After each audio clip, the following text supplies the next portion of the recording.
Page number 30 पे है नया टॉपिक। कल हम लास्ट में चैप्टर 2A पे बात कर रहे थे और उसमें टाइप्स ऑफ शेयर या जो भी उसमें कैपिटल के पॉइंट्स है वो हमने देखे। नया टॉपिक देख लेते हैं आज। चैप्टर 2 का सेकंड पार्ट है, पार्ट बी। ठीक है, अब इसमें जितने भी टॉपिक्स पे बात हो रही है इनिशियली उन्होंने चार्ट के फॉर्म में दे ही रखा है और फर्स्ट पेज पे उसी को एक्सप्लेन किया समरी के फॉर्म में। हम डायरेक्टली टॉपिक पे जा सकते हैं। आप नेक्स्ट पेज पे आ जाओ। जो पहला टॉपिक है दैट इज प्रोस्पेक्टस, क्योंकि जितना आगे लिखा है ना वो सब चैप्टर में कवर होने ही वाला है। सबसे पहला जो टॉपिक है इट इज़ प्रोस्पेक्टस। अब कंपनीज के केस में एक प्रोस्पेक्टस क्या होता है उसके बारे में बात कर लेते हैं। और ये भी अगेन एकदम सिंपल सा टॉपिक। आप प्रोस्पेक्टस जैसा डॉक्यूमेंट या जो भी है वो आपने कहीं ना कहीं पहले देखा भी होगा। अगर आप कोई पर्टिकुलर प्रोडक्ट परचेज करने भी जाते हो ना, जैसे आपने फ्रिज परचेज करना है, टीवी परचेज करना है, 2 व्हीलर या 4 व्हीलर परचेज करना है, तो आप अगर शोरूम में वो चीज़ देखने जा रहे हो तो उसका वो कुछ पैम्फलेट या ऐसी बुकलेट या ऐसा कुछ आपको प्रोवाइड करते हैं जिसमें उसके सारे फीचर्स और डिटेल्स वो सब लिखी होती है। छोटा सा पैम्फलेट जैसा होगा, उसमें कंपनी का भी इंट्रोडक्शन, प्रोडक्ट का नाम, उसके स्पेसिफिकेशन, उसका पर्टिकुलर यूज़, कलर ऑप्शंस क्या अवेलेबल है, फीचर्स कौन कौन से होंगे और उसका प्राइस कितना, वेरिएंट्स क्या क्या है, तो वो सब मेंशन किया होता है। अब वो पढ़ के आपको सारी डिटेल्स उस प्रोडक्ट के बारे में पता चल जाती है। And then you can compare. अगर आपने और भी प्रोडक्ट्स देखे हैं तो सबके ब्रोशर, पैम्फलेट आप कंपेयर करके फिर डिसाइड कर सकते हो कौन सा प्रोडक्ट आपको ज़्यादा पसंद आ रहा है। तो ये बड़ी बेसिक सी बात है। सेम चीज़ शेयर्स के केस में भी होगी। जब एक इन्वेस्टर को एक कंपनी में इन्वेस्ट करना है, तो एक कंपनी है जिसमें आप इन्वेस्ट करने का सोच रहे हो, तो भाई शेयर खरीदना ना खरीदना बड़ा डिसीजन है ना, पैसे लगा रहे हो तो बिना सोचे समझे पैसे लगा दोगे? किसी ने बोला खरीद ले, खरीद लिया, या कुछ रिसर्च करना पसंद करोगे? फ्रैंक बात यह है कि बहुत कम लोग रिसर्च करते हैं। बाकी लोग क्या बात सुन के खरीद लेते हैं। यूट्यूब पे कहीं वीडियो देख लिया, टेलीग्राम पे मैसेज आ गया, व्हाट्सएप पे किसी ने टिप दे दी, एसएमएस आ गए अननोन नंबर से, ये शेयर खरीद लो भाव बढ़ने वाला है, लोग पागल हो जाते हैं। बट रियल में ऐसा होता नहीं है, वो उल्टा ही होने वाला होता है, लेकिन आप ट्रैप में आ जाते हो। जो रियल इन्वेस्टर्स हैं वो रिसर्च करते हैं कंपनी के स्टैटिस्टिक्स, डेटा, उसकी हिस्ट्री, क्या प्रोडक्ट्स बनाते हैं, कितना यूनिकनेस है उनके प्रोडक्ट में, कितना कॉम्पिटिशन है उनको, गवर्नमेंट रूल्स क्या है, सब कुछ स्टडी करते हैं। देन डिसीजन पे आते हैं कि हाँ हमें इसमें फ्यूचर दिख रहा है, ग्रोथ होगा और इन्वेस्टमेंट करना है नहीं करना है। तो ये सब चीज़ें डिटेल्स जो है या जो डेटा है वो कहाँ से उनको मिलेगा? तो कंपनी खुद इसके बारे में एक डॉक्यूमेंट इशू करती है जिसको अपने बोलते हैं अ प्रोस्पेक्टस। उस प्रोस्पेक्टस में वो लोग अपनी कंपनी के बारे में स्टैटिक इन्फॉर्मेशन, उसकी हिस्ट्री, सब कुछ प्रोवाइड करेंगे। अपने प्रोडक्ट रेंज के बारे में सब कुछ बताएंगे। फिनेंशियल डेटा, लास्ट ईयर के रिटर्न्स, टर्नओवर, प्रॉफिट, रेवेन्यूज कितने हैं, वो भी सब एक्सप्लेन करेंगे। एंड देन उसको पढ़ के आप डिसाइड कर सकते हो कि आपको इन्वेस्ट करना है नहीं करना है। तो प्रोस्पेक्टस के साथ साथ एक एप्लीकेशन फॉर्म भी अटैच्ड होगा। एप्लीकेशन फॉर्म में इस हिसाब से बोल रहा हूँ कि अपने डीमैट की बात नहीं कर रहे, अपने अगर फिजिकल फॉर्म की बात करें तो उस सेंस में बोल रहा हूँ। तो उसके साथ साथ आपको एक फॉर्म अटैच करके दिया होगा कि पूरा प्रोस्पेक्टस पढ़ने के बाद अगर आपको सही लगता है तो फिर आप वो फॉर्म फिलअप करके हमारी कंपनी के शेयर्स के लिए अप्लाई कर सकते हो। तो ये जो प्रोस्पेक्टस है और कुछ नहीं, एक इन्फॉर्मेशन का आपको डॉक्यूमेंट दिया जा रहा है और कंपनी की सारी इन्फॉर्मेशन बताई जा रही है। गोल्डन रूल ये है प्रोस्पेक्टस फ्रेम करने का कि इसमें आप झूठ नहीं बोल सकते, कोई फ्रॉडुलेंट डेटा बढ़ा चढ़ा के नहीं लिख सकते, क्योंकि अल्टीमेटली प्रोस्पेक्टस का पर्पस तो यही है ना कि लोग शेयर खरीद ले। तो फिर आप क्या कर रहे हो, उसको एग्जैजरेट करके लिख रहे हो, बढ़ा चढ़ा के लिख रहे हो, और जिससे क्या होगा, कस्टमर या इन्वेस्टर इतना अट्रैक्ट हो जाए कि वो इन्वेस्ट खरीदे। जो बातें आपने लिखी वो सच नहीं है। अगर ऐसा करोगे तो वो एक क्रिमिनल ऑफेंस है, ये भी ध्यान रखना है। तो प्रोस्पेक्टस का गोल्डन रूल ये है कि उसमें आप जो लिखोगे वो सच लिखोगे, घुमा फिरा के लिख नहीं सकते। आगे क्लियर हुआ? और अगर झूठ लिखा तो उसका इम्पैक्ट जो है वो आएगा प्रमोटर्स पे और डायरेक्टर्स पे जो इस मैटर में इन्वॉल्व थे। उनके ऊपर पर्सनल लायबिलिटी आएगी, unlimited liability, lifting of corporate wheel, वो वाली सिचुएशन होगी कि रियल फ्रॉड या गलती किसने की है उसको ट्रेस करो और इन्वेस्टर्स का जितना नुकसान हुआ है वो पे बैक करो along with interest and penalties. तो वो महंगा पड़ेगा और जेल जाना पड़ सकता है, वो अलग। तो क्रिमिनल ऑफेंस की कैटेगरी में भी ये चीज़ काउंट होती है। तो ये बेसिक आइडिया है कि प्रोस्पेक्टस होता क्या है। अब इसमें आगे जो कंटेंट समझाया ना उसमें प्रोस्पेक्टस के कुछ टाइप्स बताए हुए हैं। लैंग्वेज पे भी हम आएंगे, पहले मैं आपको ना हर टाइप के प्रोस्पेक्टस का बेसिक मीनिंग बता रहा हूँ तो आपके माइंड में वो चीज़ क्लियर रहेगी। फिर आप लैंग्वेज भी रीड आउट कर लो और अपने वापस से उसको डिस्कस भी करेंगे तो विथ वो लैंग्वेज कंप्लीट हो जाएगी। सबसे पहला आपको जो टाइप दिख रहा है that is called self prospectus. ठीक है, अब ये सेल्फ प्रोस्पेक्टस क्या होता है? अगेन कहीं ना कहीं हम यहाँ पे जो बातें कर रहे हैं वो डीमैट के फॉर्म में नहीं है, फिजिकल फॉर्म से ही रिलेट करते हुए बात कर रहे हैं। तो आप वो फिजिकल शेयर्स वाला जो सिस्टम है ना उसको माइंड में रखो तो क्लियर हो जाएगा। सेल्फ प्रोस्पेक्टस का कंसेप्ट कुछ ऐसा है, अगर किसी इन्वेस्टर को शेयर खरीदने हैं, डीमैट वाली बात नहीं कर रहे, फिजिकली शेयर खरीदने हैं, तो किसी सेंटर पे, कोई दुकान पे, कोई ऑफिस पे, कोई शॉप पे जाके ही परचेज करना पड़ेगा। भाई फॉर्म कहाँ से मिलेगा, प्रोस्पेक्टस की कॉपी कहाँ से खरीदूँ, कहाँ जाके उसके बारे में बात करूँ? तो इसके लिए क्या होता है, यूजुअली इंटरमीडियरी एजेंसीज जैसे बैंक्स, बैंक का एग्जांपल अपने ले सकते हैं। बैंक मल्टीपल टाइप के फाइनेंशियल ट्रांजैक्शंस में इन्वॉल्व होती है उसी में अपना कमीशन और मार्जिन अर्न करती है और आपको सर्विस देती है। तो बैंक वाले कितनी बार क्या करते हैं, पर्टिकुलर कंपनीज के प्रोस्पेक्टस अपने ब्रांच पे रख लेते हैं कि अगर किसी भी इन्वेस्टर को प्रोस्पेक्टस बाई करना है फिजिकली, तो हमारी नियरेस्ट ब्रांच पे जाके आप पैसे देके बाई कर लो, जो भी उसका नॉमिनल चार्ज होगा आपको पे करना रहेगा वैसा। तो ये बैंक वाले सर्विसेज देते हैं कंपनीज को ताकि वो अपना प्रोस्पेक्टस लोगों तक पहुंचा सके। अब ऐसा तो कुछ नहीं है ना कि एक बैंक एक ही कंपनी का शेयर या उसका प्रोस्पेक्टस प्रोवाइड कर सकती है। बैंक वाले तो ना वो दुकान की तरह है ना, भाई 100 कंपनी के प्रोडक्ट पड़े हैं, जैसे किराने की दुकान में आप जा रहे हो, वो कोलगेट का टूथपेस्ट भी बेच रहा है, पेप्सोडेंट भी बेच रहा है, ऐसा नहीं है कि एक ही ब्रांड बेच सकता है। तो बैंक वाले भी क्या कर रहे हैं, अलग अलग कंपनीज के प्रोस्पेक्टस अपने ब्रांच पे रख देते हैं, आपको जो अच्छा लगे आप परचेज कर लो, उसका पैसा दे दो और लेके जाओ। क्लियर हुआ? तो इन प्रोस्पेक्टस को हम क्या बोलते हैं, शेल्फ प्रोस्पेक्टस। वो आइडिया वैसे ही है कि शेल्फ के ऊपर प्रोस्पेक्टस रखें अलग अलग कंपनी के, जो अच्छा लगे आप ले लो और उसका पेमेंट कर दो। जैसे आप दुकान में जाके सामान खरीदते हो, शेल्फ पे रखा होता है, गुड्स पसंद है आपने खरीद ली, ये सेम सिचुएशन है, इसलिए टर्म वैसा रखा हुआ है जिसको अपने बोल रहे हैं शेल्फ प्रोस्पेक्टस। बेसिक पता चल गया? क्लियर हुआ? अब इसके साथ और क्या टेक्निकल पॉइंट्स बोले वो समझो। ये शेल्फ प्रोस्पेक्टस जो है हार्ड कॉपी है, प्रिंटेड फॉर्म में है, कंपनी ने अच्छे पेपर के ऊपर प्रिंट किया होगा, पैसा खर्च किया होगा, प्रिंटिंग के बाद उसको हर एक ब्रांच तक डिस्ट्रीब्यूट करने में उनका लॉजिस्टिक्स लगा होगा, तो अच्छा खासा इन्वेस्टमेंट हो जाता है। अब ये प्रोस्पेक्टस जो है वो उसकी कुछ वैलिडिटी भी होनी चाहिए कि कितने टाइम तक ये प्रोस्पेक्टस दिया जा सकता है। जैसे एक प्रोडक्ट की लाइफ होती है ना, एक्सपायरी डेट, वैसे तो यहाँ पे इसकी एक्सपायरी डेट 1 ईयर की है। पहली बार जब ये प्रोस्पेक्टस इशू किया गया बाय द कंपनी, 1 साल तक ये सेम प्रोस्पेक्टस बार बार इन्वेस्टर्स को बेचा जा सकता है और उसके अंदर बार बार कंपनी पैसा रेज कर सकती है। पहली बार पैसा रेज किया, प्रोस्पेक्टस इशू किया, 6 महीने बाद फिर से पैसा रेज करना है, सेम प्रोस्पेक्टस के बेस पे कर सकती है, कोई प्रॉब्लम वाली बात नहीं। तो इसकी वैलिडिटी कितनी हो गई? 1 ईयर। अच्छा, 1 ईयर की वैलिडिटी देने से एक प्रैक्टिकल प्रॉब्लम भी आया, उसका सॉल्यूशन भी वो लोग करते हैं। प्रैक्टिकल प्रॉब्लम ये आया कि भाई 1 साल का जो आपने टाइम बोला, उस बीच में ऐसा हो सकता है कि फाइनेंशियल ईयर चेंज हो गया, 31 मार्च बीच में आ गई हो और फिर उसके बाद फाइनेंशियल ईयर चेंज हो गया। तो प्रोस्पेक्टस में आपने जो फाइनेंशियल डेटा प्रेजेंट किया है वो पता है पहले वाले फाइनेंशियल ईयर का है, जो भी ईयर में आप इसको प्रिंट कर रहे थे उसके पहले तक का जो आपके पास डेटा अवेलेबल था वो आपने प्रिंट कर दिया। लेकिन प्रिंट करने के बाद बीच में 31 मार्च आया तो एक और साल के अकाउंट्स आपके कंप्लीट हो गए जो उस प्रोस्पेक्टस में प्रिंटेड नहीं। समझ आ रहा है? तो अब जब कोई इन्वेस्टर लेटर स्टेज पे वो प्रोस्पेक्टस बाई करेगा आफ्टर 31 मार्च, वो बोलेगा यार इसमें तो लेटेस्ट डेटा है ही नहीं, इसमें तो इसके पिछले साल का डेटा है, मुझे करंट ईयर के अकाउंट्स के बारे में भी जानना है, क्या रेवेन्यू है कंपनी का, कितना प्रॉफिट है, कितना लॉस है, वो सब जानना है। बोले वो डिटेल नहीं है ना, तो ये प्रोस्पेक्टस तो मेरे काम का ही नहीं, वो तो यही बोलेगा। अब इसके लिए कंपनी को क्या करना पड़ेगा, पूरा प्रोस्पेक्टस हटा दो, नए प्रिंट आउट निकाल के सब ब्रांचेस पे नया प्रोस्पेक्टस भेजो।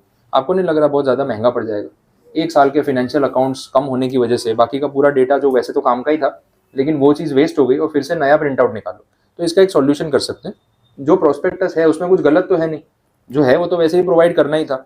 1 साल के अकाउंट्स की बात मिसिंग है ना, तो क्यों ना एक सप्लीमेंट्री अटैच कर दे, 2-4 पेज का डेटा उसके साथ अलग से एक सप्लीमेंट्री के तौर पे उसको दे दे और पर्पस पूरा कर दे। तो इसका भी प्रोविजन यहाँ पे किया हुआ है। तो शेल्फ प्रोस्पेक्टस का जो वो 1 ईयर चल रहा है उसके अंदर अगर कोई अकाउंटिंग डिटेल्स या कोई अपडेट्स ऐसी है जो बाद में आई और लगता है कि इन्वेस्टर्स को प्रोवाइड करनी है, तो आप एक एडिशनल डॉक्यूमेंट के तौर पे उसको साथ में एज अ सप्लीमेंट्री प्रोवाइड कर सकते हो। उस एडिशनल डॉक्यूमेंट का यहाँ पे नाम रखा है इन्फॉर्मेशन मेमोरेंडम, ये आपको उस आंसर में दिखेगा, देख लो। शेल्फ प्रोस्पेक्टस के साथ इन्फॉर्मेशन मेमोरेंडम मिला। वो इन्फॉर्मेशन मेमोरेंडम क्या होता है ये मैंने आपको बता दिया, तो ये इसकी स्टोरी है।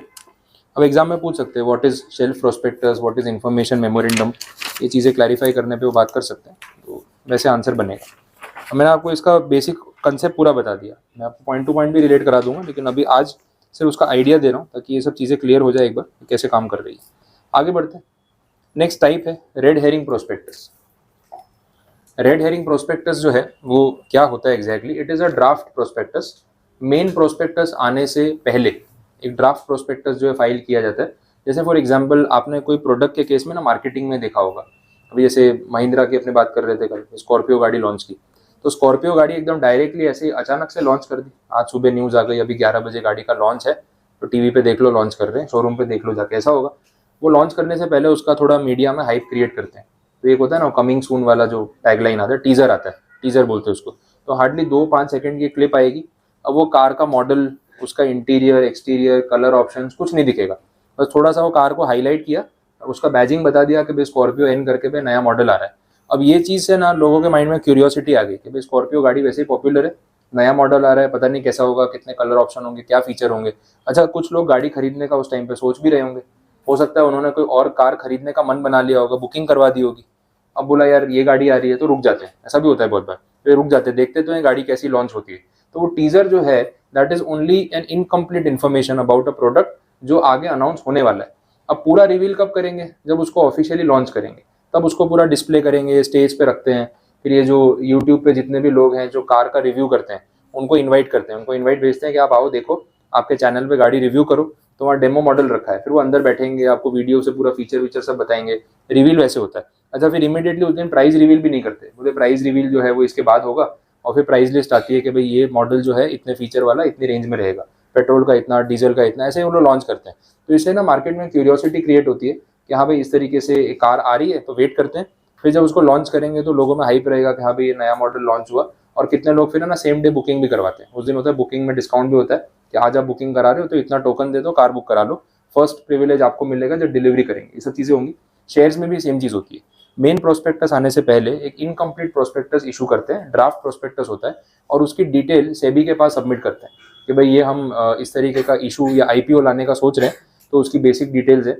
अब उसके अंदर ना बहुत सारी प्राइस सेंसिटिव इन्फॉर्मेशन कितनी बार नहीं भी होती, मतलब आपको एग्जैक्ट प्राइस नहीं बताएंगे कि ये शेयर इतने रुपए का हम लॉन्च करेंगे, बट बोले हम इतना अमाउंट रेज करने का सोच रहे हैं और ऐसे ऐसे शेयर लॉन्च करने का सोच रहे हैं, बाकी डिटेल्स जो है वो आगे प्रोवाइड करेंगे, कमिंग सून वाली सिचुएशन। तो जो रेड हेरिंग प्रोस्पेक्टस है या ड्राफ्ट रेड हेरिंग प्रोस्पेक्टस है, वो मेन प्रोस्पेक्टस से पहले एक इनकम्प्लीट प्रोस्पेक्टस होता है, जिसमें से बेसिक डिटेल्स होती है कि ऐसा आईपीओ आ रहा है। जैसे एलआईसी के केस में अभी चल रहा था, थोड़ा बहुत आपने मीडिया में देखा होगा, तो एलआईसी का आईपीओ आने से पहले सब कुछ क्लियर नहीं था कि एक शेयर कितने का होगा, कितने शेयर लॉन्च करेंगे, सरकार अपना कितना स्टेक बेच रही है, लेकिन ये बोल दिया था कि हम आईपीओ लेके आ रहे हैं।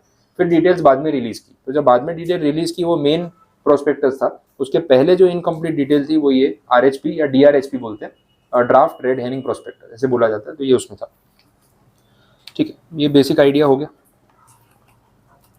आगे देखते हैं next type, that is abridged prospectus.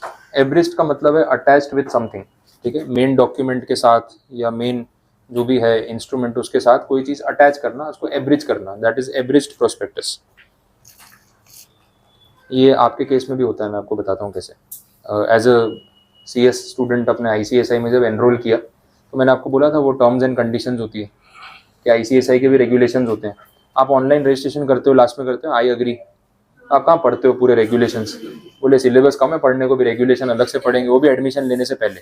बोले इतना भी हमको शौक नहीं है कि ये सब चीज़ें रीड करने बैठे, आई अग्री ठीक है देख लेंगे। वो आई अग्री में आपने क्या क्या अग्री कर लिया आपको कहाँ पता है, लेकिन आपने अग्री कर लिया, क्लियर, ये चीज़ें होती है। अब इसके बाद क्या है ना, इंस्टीट्यूट को मालूम है कि कोई पढ़ता नहीं है, वो जानते हैं कि ये सिर्फ टिक मार्क करके 10 मिनट में रजिस्ट्रेशन कर लेते हैं, ये कोई पढ़ने नहीं बैठने वाले कि हमारे रेगुलेशंस में क्या है।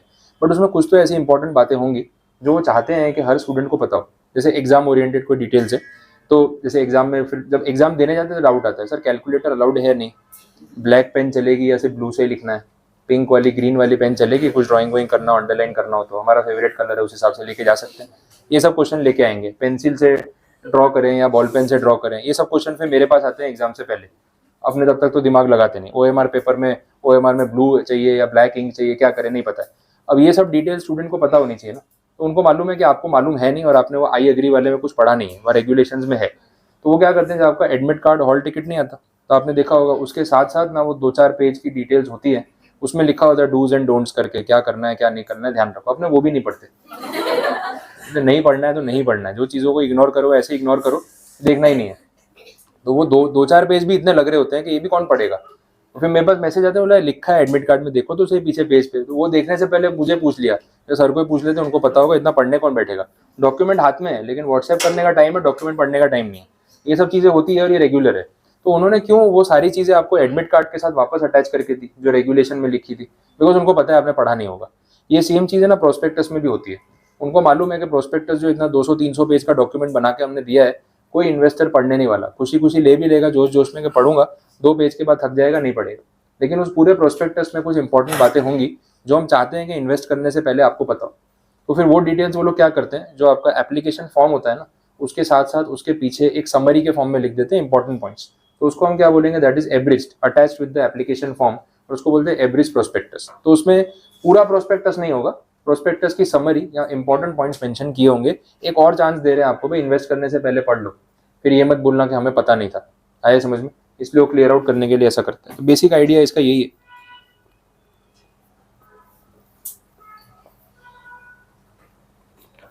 बोलो यहाँ तक कुछ नहीं क्लियर हुआ? पता चला बेसिक? तो मीनिंग तो तीनों का समझ आ गया, रेड हेरिंग, एवरेज्ड और सेल्फ प्रोस्पेक्टस।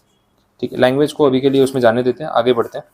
और ये ऑफर फॉर सेल भी जाने दो, थोड़े हेवी टॉपिक्स हैं, इजी टॉपिक्स पे आते हैं जो पढ़े हैं आपने, थोड़ा लगेगा यार जो पढ़ा है उसमें से भी कुछ आ रहा है। पेज नंबर 35 पे आ जाओ, एकदम सिंपल आंसर्स। ये सब आप लोगों ने अकाउंट्स में और पहले बात की हुई है, एंट्रीज की हुई है, सब पढ़ा हुआ है। अकाउंटिंग ट्रीटमेंट आपने पढ़ा हुआ है, थियोरेटिकली आप पढ़ रहे हैं उसको। बात हो रही है सिक्योरिटी प्रीमियम की। फाइनल अकाउंट्स और शेयर कैपिटल वाले जो आपके अकाउंट्स हैं, तो उसमें issue of shares at premium, वो सब हमने देखा हुआ है। ये वही टॉपिक पे बात हो रही है। तो जो सिक्योरिटी प्रीमियम चार्ज किया जाता है, तो हम देखते हैं कि फेस वैल्यू से कुछ ऊपर अमाउंट चार्ज कर रहे हैं। 10 रुपये फेस वैल्यू है, लेकिन आपसे भाई 12 रुपीज़ चार्ज कर रहे हैं, तो 2 रुपये जो है वो क्या है, सिक्योरिटी प्रीमियम है। तो उसको आप अकाउंट में कैसे ट्रीट करते हो, सिक्योरिटी प्रीमियम का अकाउंट अलग बनता है, रिजर्व्स एंड सरप्लस में बैलेंस शीट में दिखाते हो, वो सब आपको पता है। उसी की बात यहाँ पे हो रही है कि जो प्रीमियम कंपनी चार्ज कर रही है, ये है क्या? ये एक्चुअली प्रॉफिट है या फिर एक रिजर्व है? क्या है ये चीज़? प्रॉफिट बोल सकते हैं इसको? नहीं, तो इसको अपने रिजर्व बोल सकते हैं। It is not profit. तो सिक्योरिटी प्रीमियम कोई प्रॉफिट नहीं है, वो डिमांड सप्लाई का गेम है। जिसकी डिमांड ज़्यादा है वो प्रीमियम चार्ज करता है। होता है ऐसा? प्रोडक्ट्स में देखा है कभी आपने ऐसा? अबव प्राइस या एक्स्ट्रा पे करना पड़े, कहाँ एक्सपीरियंस होता है ऐसा? कार्स में होता है, कार की डिलीवरी नहीं मिल रही। अभी मैं कल देख रहा था यूट्यूब पे, वो XUV 700 महिंद्रा की, तो लॉन्च तो कर दी, गाड़ी देने को है ही नहीं। 2024 का बुकिंग दे रहे हैं, अभी बुक कराओ, 2024 में डिलीवर करेंगे। वरना तो फिर फेसलिफ्ट वर्जन, थर्ड वर्जन ही दे देना, फिर ये वाला क्यों दे रहे हो? तब तक तो नया वर्जन आ जाएगा। एक्चुअली में ऐसा हो रहा है, तो इतना डिलीवरी में वो लोग डिले कर रहे हैं क्योंकि चिप शॉर्टेज पूरे वर्ल्ड में चल रहा है। तो वैसे भी गाड़ी डिलीवर करना थोड़ा मुश्किल है, और उनके पास उतना रिसोर्सेज नहीं है कि एक साथ इतनी डिलीवरी कर सके। और फिर ऐसे केस में क्या होता है, जब कार की शॉर्टेज है, तो डीलर लोग क्या करते हैं, वो स्मार्ट वर्क करते हैं कि चलो थोड़ा और पैसे कमा लेते हैं। तो कोई अगर किसी के पास कार है, होता है ना, किसी का ऑर्डर कैंसिल हो गया, कि मैं बुकिंग कराई थी, अब गाड़ी नहीं लेनी, दूसरी ले ली, तो डीलर के पास गाड़ी पड़ी है, वो कस्टमर को बोलेगा, जिसको ज़्यादा जल्दी होगी ना उसको पकड़ेगा। आया होगा ना बहुत जल्दी में, बोले नहीं कैसे भी करके गाड़ी चाहिए वो, अब ये जल्दी करने के पैसे देने पड़ेंगे। तो बोले 1 लाख रुपये एक्स्ट्रा लगेंगे, मैं गाड़ी अरेंज करवा दूंगा, मेरा सेटिंग है, आप टेंशन मत लो, गाड़ी मिल जाए। सेटिंग कुछ नहीं है, उसके बाद पड़ी है गाड़ी, क्योंकि किसी का ऑर्डर कैंसिल हो गया, वो होशियारी मार रहा है। तो बोले सिंपली आपके लिए मैं सिर्फ ये कर रहा हूँ, जुगाड़ करके बड़ी मेहनत से गाड़ी मंगवा के दे रहा हूँ, तो इसमें खर्चा होगा, तो 1 लाख रुपये लगेंगे, आप रेडी हो? अब जो जल्दी में है बोले हाँ रेडी हो, मंगवा दो, तो एक्स्ट्रा पे करके भी आपने गाड़ी ले ली। अब यही अगर स्टॉक अवेलेबल होता तो आप एक्स्ट्रा थोड़ी ना देते। तो प्रीमियम उसका दे रहे हैं जिसकी डिमांड बहुत ज़्यादा है लेकिन सप्लाई बहुत कम है। तो ये चीज़ स्टॉक मार्केट में भी होती है कि हर किसी को शेयर खरीदना है लेकिन इतने शेयर अवेलेबल नहीं है, प्राइस भी बढ़ जाता है, प्रीमियम ऐड हो जाता है। तो बेसिक आइडिया प्रीमियम का यही है और कुछ नहीं।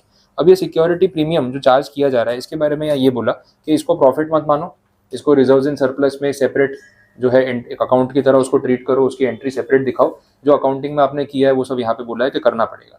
सिक्योरिटी प्रीमियम के बारे में जो बात हो रही है, इसका सेक्शन का रेफरेंस है, इट इज सेक्शन नंबर 52। तो सेक्शन नंबर अगर आपको याद रहे तो अच्छी बात है, कि कंपनीज एक्ट में सेक्शन याद होने चाहिए। उससे क्या आपका सब्जेक्ट आपके लिए ईजी हो जाएगा। स्टार्टिंग में लगेगा यार सेक्शन बहुत याद करने पड़ रहे हैं, बट आप 5-10 सेक्शन याद करके देखो, उसके बाद आपका कॉन्फिडेंस लेवल भी अलग होगा और पढ़ने में मजा आएगा कि हाँ भाई याद है कि सेक्शन में ये चीज़ बोली है। बहुत डिफरेंस क्रिएट होता है अगर आप सेक्शन पे फोकस करते हो। तो 52 नंबर का जो सेक्शन है, it is regarding this premium. ये बोला है कि जो सिक्योरिटी प्रीमियम है उसका जो यूटिलाइजेशन है, कि जो पैसा आपने चार्ज किया पब्लिक से, वो पैसों का क्या यूज करोगे। तो उसके यूजेस लिमिटेड है। It is not a free reserve. आपने पढ़ा होगा ना फ्री रिजर्व, ठीक है? ये जनरल रिजर्व, फ्री रिजर्व नहीं है, ये स्पेसिफिक रिजर्व है जिसके यूज लिमिटेड है, जो है सेक्शन में दे रखे हैं। तो कहाँ पे पैसा काम आ सकता है वो देख लो। सबसे पहले पॉइंट में बोल रहे हैं, अगर आपको बोनस शेयर देने हैं तो ये पैसा काम आ सकता है। सुना आपने कंपनीज बोनस शेयर देती है, बहुत सारी कंपनीज बोनस शेयर इशू करती है। अभी इंडियन ऑयल कॉर्पोरेशन ने रिसेंटली अभी बोनस शेयर इशू किए थे, और 1:2 का रेशियो था ना, 2 शेयर आपके पास है तो 1 बोनस शेयर मिलेगा। तो इसके बाद 100 शेयर है, उसको 50 शेयर फ्री में दे दिए। अब ध्यान दो, ये जो आपको शेयर उन्होंने फ्री में प्रोवाइड किए, तो ये बोगस शेयर थोड़ी ना है तो नॉर्मल शेयर ही। लेकिन कंपनी ने आपसे 1 रुपया भी चार्ज नहीं किया और फ्री में आपको बोनस शेयर दे दिए। तो कहीं से तो पैसा आना चाहिए ना। अकाउंटिंग में आपने किया ना बैंक टू शेयर कैपिटल, तो शेयर कैपिटल क्रिएट करने के लिए बैंक में पैसा तो आना चाहिए। अगर बैंक में पैसा नहीं आ रहा है क्योंकि इन्वेस्टर से चार्ज नहीं कर रहे, तो कहीं और से आना चाहिए। तो जो सिक्योरिटी प्रीमियम का आपके पास रिजर्व पड़ा हुआ है, इस रिजर्व को आप यूज करके उतने रुपए के बोनस शेयर इशू कर सकते हो जो फ्री है। इसको कैपिटलाइजेशन और रिजर्व भी बोलते हैं, क्योंकि एंट्री क्या होगी, तो security premium account debit to share capital. उतने रुपए के शेयर आपने इशू करके इन्वेस्टर्स को दे दिए, और जिसको बोनस शेयर मिला वो खुश हो रहा है, फ्री में शेयर मिल गए। 200 शेयर थे, मेरे पास 300 हो गए, तो अच्छी बात है ना। तो इन्वेस्टर भी खुश है, और कहीं ना कहीं कंपनी का वो जो रिजर्व है वो कैपिटल में कन्वर्ट हो रहा है, तो कैपिटल को यूज कर पाएंगे। तो ये एक यूज है जो यूटिलाइजेशन में क्लैरिफाई किया। दूसरा पॉइंट, जो कंपनी के मिसलिनियस एक्सपेंसेस, प्रिलिमिनरी एक्सपेंसेस वो सब बैलेंस शीट में दिख रहे होते हैं, उसको आमने सामने आप राइट ऑफ करने के लिए सिक्योरिटी प्रीमियम का पैसा यूटिलाइज कर सकते हो, तो ये भी चलेगा। थर्ड पॉइंट में राइटिंग ऑफ कमीशन, डिस्काउंट और एक्सपेंसेस। शेयर्स और डिबेंचर्स को इशू करते टाइम जो भी खर्चा होता है, डिस्काउंट्स दिए जाते हैं, इशू के ऊपर एक्सपेंस होता है, वो भी तो मिसलिनियस या प्रिलिमिनरी एक्सपेंस ही है एक तरीके से, आप उसको भी सिक्योरिटी प्रीमियम के सामने सेटल कर सकते हो, तो बैलेंस शीट और ज़्यादा क्लियर और क्लीन दिखेगी, वो बेनिफिट रहेगा। नेक्स्ट पॉइंट में अब प्रेफरेंस शेयर्स की बात कर रहे हैं। प्रेफरेंस शेयर्स को रिडीम करना है, डिबेंचर्स को रिडीम करना है। आपने ये जब सिक्योरिटीज इशू की थी तो उस पर आपने प्रॉमिस किया था कि प्रीमियम दोगे, ऐसा भी होता है, रिडेम्पशन प्रीमियम पे होगा, इशू किया पार पे, प्रीमियम पे डिपेंड्स। तो जब एक सिक्योरिटी पे प्रीमियम चार्ज कर रहे हैं, हो सकता है दूसरी पे देना भी पड़े, तो वो प्रीमियम का रिजर्व भी आप यूटिलाइज कर सकते हो। तो जो आपके सिक्योरिटी प्रीमियम का पैसा पड़ा है वो आप प्रेफरेंस शेयर के रिडेम्पशन के टाइम पे, डिबेंचर के रिडेम्पशन के टाइम पे, इक्विटी बाईबैक के टाइम पे आप वो सिक्योरिटी प्रीमियम का जो पैसा है वो यूज करके लोगों को एक्स्ट्रा पैसे दे सकते हो। अभी 2-4 महीने पहले टीसीएस वालों ने बाईबैक किया था, टीसीएस के शेयर्स जो है, टीसीएस कंपनी ने बोला कि इक्विटी शेयर वापस दे दो, तो उसका एक प्राइस रख लिया था भाई 4500 रुपीज़ पर शेयर, उतना उन्होंने पे किया। अब मार्केट में तब प्राइस उससे कम चल रहा था, 3800 3900। जो इन्वेस्टर्स थे उनका फायदा हो गया, बैठे बैठे उनको ज़्यादा पैसे, रेशियो रखा था 15 शेयर्स पे आपका एक शेयर बाईबैक होगा, तो इसके जितने शेयर है 15 के सामने 1 का रेशियो रखा था, उतने शेयर बाईबैक कर रहे हैं। आप अगर चाहते हो अपने शेयर देना तो अप्लाई कर दो, हम वापस ले लेंगे और एक शेयर पे आपको इतना पैसा दे देंगे। अब किसी ने 3000 में शेयर खरीदा होगा, किसी ने 3500 में खरीदा होगा, उसको 4500 गारंटीड मिल गए, तो बैठे बैठे प्रॉफिट हो गए। तो काफ़ी लोगों ने बाईबैक में पार्टिसिपेट किया और कंपनी ने कुछ अराउंड 18,000 करोड़ रुपीस बाईबैक में वापस मतलब दे दिए और उतने के शेयर वापस ले लिए। बेनिफिट ये हुआ कि कंपनी के आउटस्टैंडिंग शेयर्स कम हो गए, डिविडेंड कम देना पड़ेगा, जब पैसों की जरूरत ही नहीं है तो क्यों कैपिटल रेज करके रखी, तो कैपिटल वापस करने का एक रास्ता है, दैट इज बाईबैक। तो ये सारी चीज़ों में जो है ये प्रीमियम का पैसा काम आ सकता है, ये आप ध्यान रख सकते हो। क्लियर? चलो लास्ट में देखो आई गया ई पॉइंट में, for purchase of its own shares और अदर सिक्योरिटीज। जो सेक्शन 68 लिखा है ना वो बाईबैक का सेक्शन है, अंडर सेक्शन 68 बोला है ना, दैट इज बाईबैक, वो आगे पढ़ेंगे हम।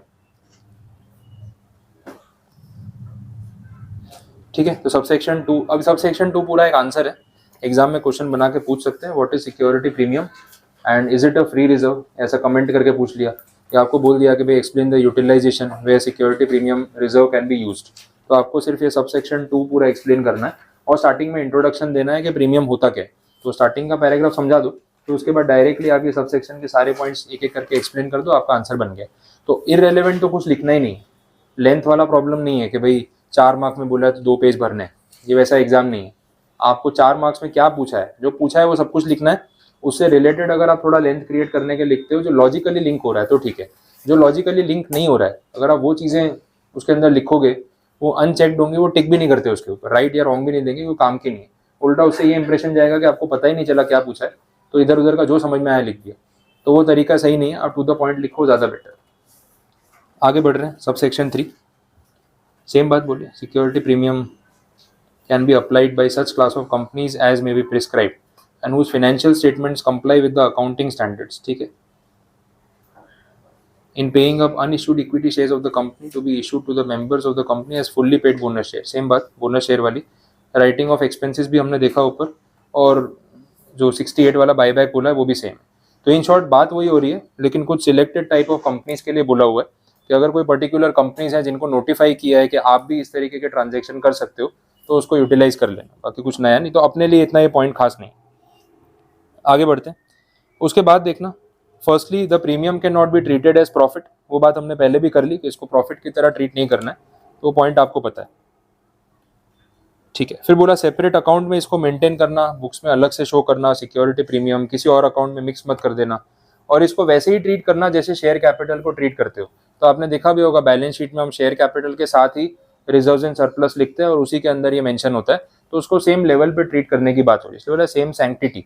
सेम सैंक्टिटी मतलब उसी लेवल पे उसको ट्रीट करना है जैसे आप शेयर कैपिटल को ट्रीट करते हो। ठीक है, आया समझ में? तो ये आपका प्रीमियम वाला पूरा आंसर हो गया सेक्शन 52। अब इसमें से आपको एग्जाम में जितना कंटेंट पूछा है, ये पूरी शॉर्ट नोट आपके सामने है, उसमें से आप उतने पॉइंट्स उसमें यूज कर सकते हैं। डन। वैसे एक दूसरा आंसर है, ये भी छोटा, सेक्शन 53। मैंने आपको बोला सेक्शन नंबर याद रखोगे तो फायदा होगा। अब जो 53 नंबर का सेक्शन है, इट इज रिगार्डिंग डिस्काउंट। आप याद कर लो, शेयर्स जो आप इशू करते हो, शेयर्स डिस्काउंट पे इशू होते हैं क्या? नहीं, तो उसका रीज़न क्या है पता है? ये सेक्शन अकाउंटिंग में आपको ये बताया था कि भाई शेयर्स डिस्काउंट पे इशू नहीं कर सकते, तो उसका टेक्निकल रीज़न क्या है? ये सोर्स है, ये आपका सेक्शन है 53 कंपनीज एक्ट का, जिसमें स्पेसिफिक बोला हुआ है कि शेयर्स को आप डिस्काउंट पे ऑफर नहीं कर सकते हो, जो मिनिमम फेस वैल्यू का प्राइसिंग होता है वो तो आपको चार्ज करना ही पड़ेगा, ठीक है, तो वो पॉइंट है। लेकिन इसके कुछ एक्सेप्शंस इसके अंदर आए हैं। एक्सेप्शन में एक तो आपको अगले सेक्शन में मिलेगा 54 में, जिसको अपने बोलते हैं स्वेट इक्विटी शेयर्स, तो वो मैं वहाँ पे बात करूँगा कि भाई वहाँ पे ऐसा क्यों होता है। और दूसरा जो यहाँ पे पॉइंट है वो बॉक्स में दे रखा है 53 सबसेक्शन 2A, ये नया ऐड किया था उन्होंने जब कंपनीज एक्ट 2017 में अमेंड हुआ, तब ये पॉइंट आया। तो इसमें कुछ इंस्टेंसेस बताए जहाँ पे आप डिस्काउंट पे भी शेयर ऑफर कर सकते हो, and that is valid and it is legal. ये कब हो सकता है वो पढ़ लेते हैं। Not with standing anything content in subsection 1 and 2। Not with standing का मतलब वहाँ जो लिखा है उसको वही रहने दो, हम उसके नहीं सुनने वाले। जो यहाँ पे बोला है ये ओवर राइडिंग होगा।